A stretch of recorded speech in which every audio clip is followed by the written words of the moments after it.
In this lecture, we'll analyze a circuit that contains both a resistor and a capacitor. Circuits with these two circuit elements show up frequently in many practical applications. As a quick review, let's remind ourselves that we can use Ohm's law to connect the potential difference across the resistor, delta VR, to the current I through the resistor via the resistance R of the resistor.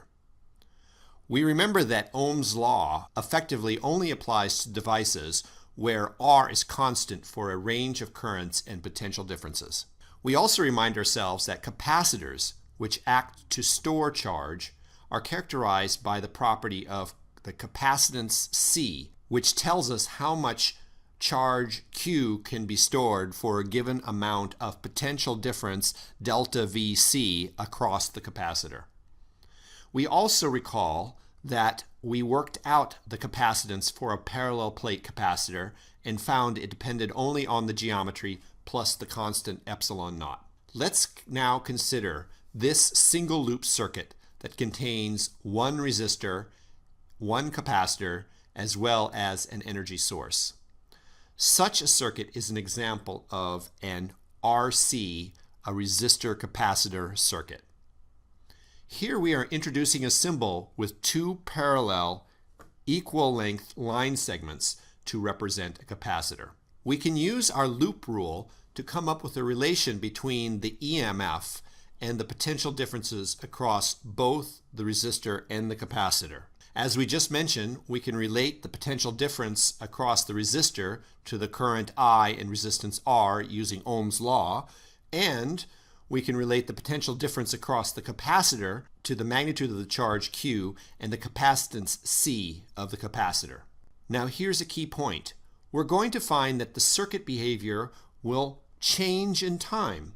We're going to assume that these changes are rather slow so that we can treat the circuit as almost steady state, quasi-steady state, so that we can use both our loop rule and node rule. Before we do the analysis, let's look at a computer simulation of an RC circuit to get some sense of what happens. Specifically, we're going to start at a particular time with the capacitor originally uncharged. We'll then connect the circuit and see what happens. Here we have a capacitor. Notice there is no charge on the plates, indicating the capacitor starts out uncharged, which, as we know, means zero potential difference across the capacitor. As a resistor, we're using a light bulb. The intensity of the light from the bulb will tell us something about the potential difference across the bulb. The brighter the bulb, the larger the potential difference. Here the bulb is unlit, which means there is zero potential difference across this resistive element. Here we have a battery as the energy source, and we have wires which connect everything together. Except here, this end of the wire is not yet connected to make the circuit complete. Notice the little blue balls. These represent electrons. The circuit is not connected, so there is no current flowing. Now, watch what happens when we complete the circuit. The light bulb lights up, the electrons are moving, meaning the current is flowing. Notice conventional current will be flowing in the opposite direction of the direction that the electrons are moving. We see that the capacitor, which started out uncharged, now has charge. Now after a time, we see the bulb dims. The electrons are moving more slowly. And eventually, we wait long enough, we see the bulb goes out. The electrons are no longer moving. However, we see now the capacitor has been charged. Let's now talk through this circuit behavior once again using a series of circuit diagrams to do a first cut analysis. When we first connect the circuit at a certain time, say time t equals 0, the capacitor is uncharged. That means Q equals 0 on the capacitor, and therefore there is zero potential difference across the capacitor. Let's now apply our loop rule. We see at this time only the battery's EMF and delta V across the resistor are important. Using Ohm's law and inserting that into the loop rule, we can solve for the conventional current at this time. It's non-zero, meaning current is flowing through the resistor immediately after the circuit is connected. In our simulation, we saw this, and we saw the resistor as a light bulb lit up. And this was so because current is flowing through the bulb. Let's look a little later in time. As we saw in the simulation, later in time, the charge Q on the capacitor is non-zero.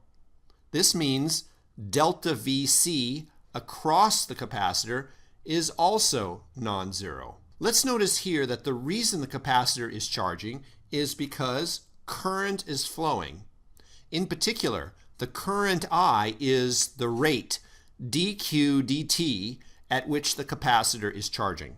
Delta VR is also non-zero because the current is still flowing, so our loop rule contains both delta VR and delta VC because they're both non-zero. Plugging in for delta VR and delta VC, we end up with this expression. Let's notice that if you solve this expression for the current I, it would be a good exercise for you to do so. You would see that the current at this time must be smaller than the current at the start. That's why the light bulb becomes dimmer as time progresses. Now if we wait a very, very long time, the capacitor has more charge, so delta VC is even more non-zero. But no more charge is being added because the current is zero. This also means delta VR is zero, which, as we saw in the simulation, means the light bulb goes out. Applying the loop rule, we see that only the battery's EMF and delta VC across the capacitor are important.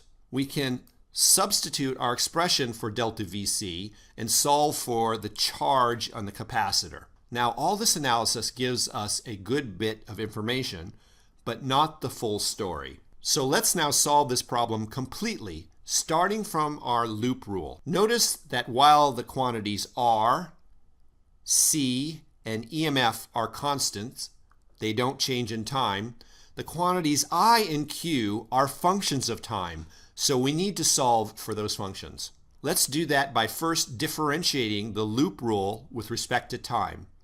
We end up with this result. And we notice that dq dt, as we said, is just I. So we can substitute this in and rearrange it to get this expression, which is a differential equation for the current. The solution to this equation is I as a function of time. A discussion of the many techniques for solving differential equations is beyond the scope of this course. For this particular equation, however, we can guess a solution if we notice that the equation is telling us that differentiating I with respect to time gives us I, the same function back, multiplied by some negative constant. That means I must be an exponential function of this form. You can check this by substituting this solution into the differential equation on both sides and doing the math to show that both sides of the equation are equal. Here, I0 is just the current at t equals 0, which we learned earlier was equal to EMF over R. So here's the full result for I as a function of time. We can now find the charge Q as a function of time. Let's solve our loop rule for Q. We have the function I that we just determined, so we can just plug this in and simplify to obtain this result. Notice as t goes to infinity, we find the fully charged capacitor has charge Q equal to C times EMF, just as we found earlier. Now the big advantage we have with these functions in hand is that we can find I and Q at any time. Let's sketch both of these functions to get a sense of how they behave over time. First, let's plot I as a function of time. We know that at t equals 0, I equals EMF over R. Then as time goes on, the current I goes to 0. Now let's notice that the product R times C has the dimensions of time. We'll call RC the time constant of the RC circuit. It tells us the characteristic time for something significant to happen. So, for example, for the current I, RC is roughly the time it takes for the current to decrease significantly. Here, significantly means the current decreases by a factor of 1 over E, the natural log base. We can see something similar happening with the charge Q on the capacitor as a function of time. Q is 0 at t equals 0 and then increases as time progresses. After long times, the fully charged capacitor has charge C times EMF. The RC time constant tells us roughly how long it takes for the capacitor to charge up significantly, beginning from the uncharged state. As a final note, the potential differences delta VR and delta VC are also functions of time. We can solve for those easily now that we know the functions for I and Q. That's it for this lecture. We'll discuss magnetic forces exerted on charges and currents in our next lecture.